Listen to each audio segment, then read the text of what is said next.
Chapter 7. The Key of the Garden.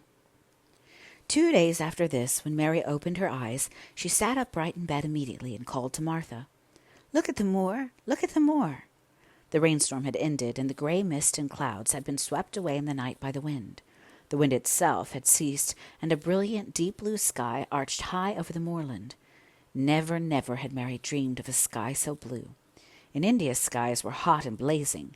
This was of a deep, cool blue, which almost seemed to sparkle like the waters of some lovely bottomless lake, and here and there, high, high in the arched blueness, floated small clouds of snow-white fleece. The far-reaching world of the moor itself looked softly blue instead of gloomy purple-black or awful dreary grey. "Aye," said Martha with a cheerful grin. "The storm's over for a bit. It does like this at this time of the year. It goes off in a night like it was pretending it had never been here, and never meant to come again. That's because the springtime's on its way. It's a long way off yet, but it's coming." "I thought perhaps it always rained or looked dark in England," Mary said. No," said Martha, sitting up on her heels among her black lead brushes. "Now to the sort." "What does that mean?" asked Mary seriously. In India the natives spoke different dialects, which only a few people understood, so she was not surprised when Martha used words she did not know. Martha laughed, as she had done the first morning. "There now," she said. "I've talked broad Yorkshire again, like Mrs. Medlock said I mustn't. Now to the sort means nothing of the sort." Slowly and carefully. "But it takes so long to say it. Yorkshire's the sunniest place on earth, when it is sunny. I told thee that thou'd like the moor after a bit. Just you wait till you see the gold-coloured gorse blossoms, and the blossoms of the broom, and the heather flowering, all purple bells, and hundreds of butterflies fluttering, and bees humming, and skylarks soaring up and singing. You'll want to get out on it in sunrise, and live out on it all day like Dickon does." "Could I ever get there?" asked Mary wistfully, looking through her window at the far-off blue. It was so new and big and wonderful, and such a heavenly colour. "I don't know," answered Martha. "Tha's never used a leg since thou was born, it seems to me. I couldn't walk 5 mile. It's 5 mile to our cottage." "I should like to see your cottage." Martha stared at her a moment curiously before she took up her polishing brush and began to rub the grate again. She was thinking that the small plain face did not look quite as sour at this moment as it had done the first morning she saw it.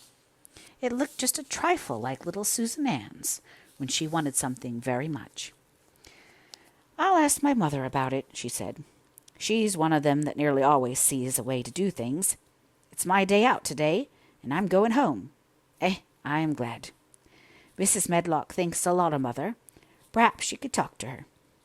"I like your mother," said Mary. "I should think thou did," agreed Martha, polishing away. "I've never seen her," said Mary. "No, thou hasn't," replied Martha. She sat up on her heels again and rubbed the end of her nose with the back of her hand as if puzzled for a moment. But she ended quite positively. "Well, she's that sensible and hard-working and good-natured and clean that no one could help liking her, whether they'd seen her or not. When I'm going home to see her on my day out, I just jump for joy when I'm crossing the moor." "I like Dickon," added Mary, "and I've never seen him."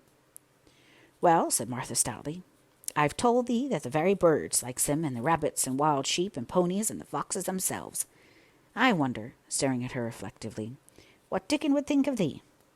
"He wouldn't like me," said Mary in her stiff, cold little way. "No one does." Martha looked reflective again. "How does thee like thyself?" she inquired, really quite as if she were curious to know. Mary hesitated a moment and thought it over. "Not at all, really," she answered. "But I've never thought of that before." Martha grinned a little, as if some homely recollection. "Mother said that to me once," she said. "She was at her wash-tub, and I was in a bad tipper and talking ill of folk, and she turns round on me and says, 'Thou young vixen, thou, there's the standing saying that doesn't like this one and that doesn't like that one. How does it like thyself?' It made me smile, and it brought me to my senses in a minute."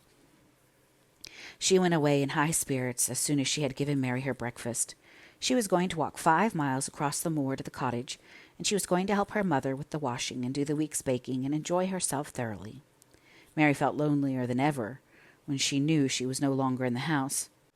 She went out into the garden as quickly as possible, and the first thing she did was to run round and round the fountain flower garden 10 times. She counted the times carefully, and when she had finished, she felt in better spirits. The sunshine made the whole place look different. The high, deep blue sky arched over Misselthwaite, as well as over the moor, and she kept lifting her face and looking up into it, trying to imagine what it would be like to lie down on one of the little snow-white clouds and float about. She went into the first kitchen garden and found Ben Weatherstaff working there with 2 other gardeners. The change in the weather seemed to have done him good. He spoke to her of his own accord. "Springtime's comin'," he said. "Cannot thou smell it?" Mary sniffed and thought she could. "I smell something nice and fresh and damp," she said. "That's the good rich earth," he answered, digging away.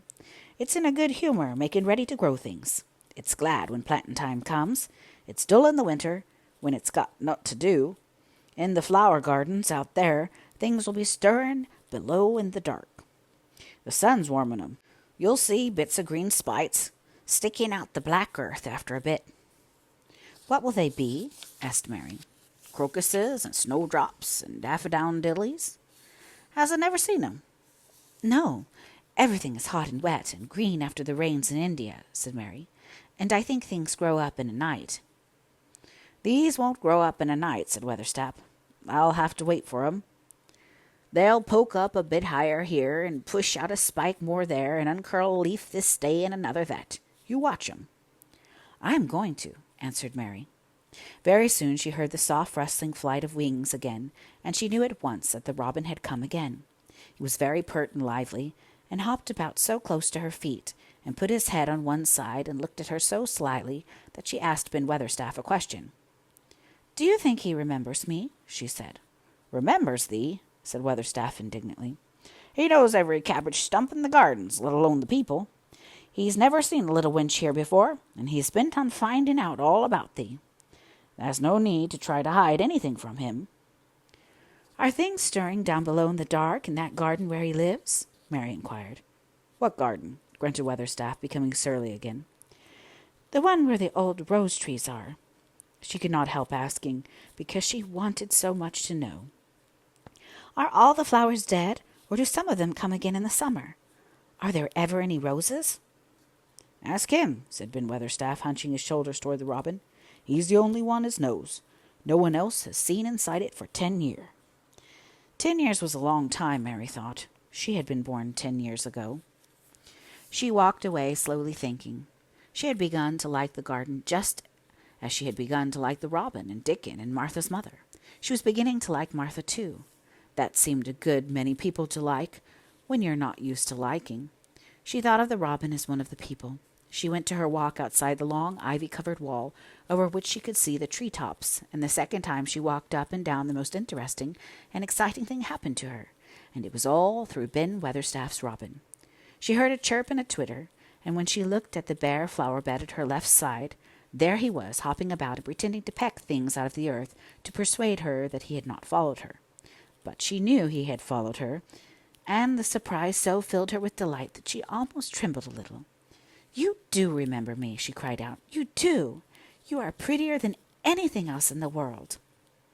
She chirped and talked and coaxed, and he hopped and flirted his tail and twittered. It was as if he were talking. His red waistcoat was like satin, and he puffed his tiny breast out and was so fine and so grand and so pretty that it was really as if he were showing her how important and like a human person a robin could be. Mistress Mary forgot that she had ever been contrary in her life when he allowed her to draw closer and closer to him and bend down and talk and try to make something like robin sounds.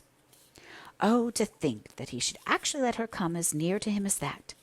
He knew nothing in the world would make her put out her hand toward him or startle him in the least tiniest way.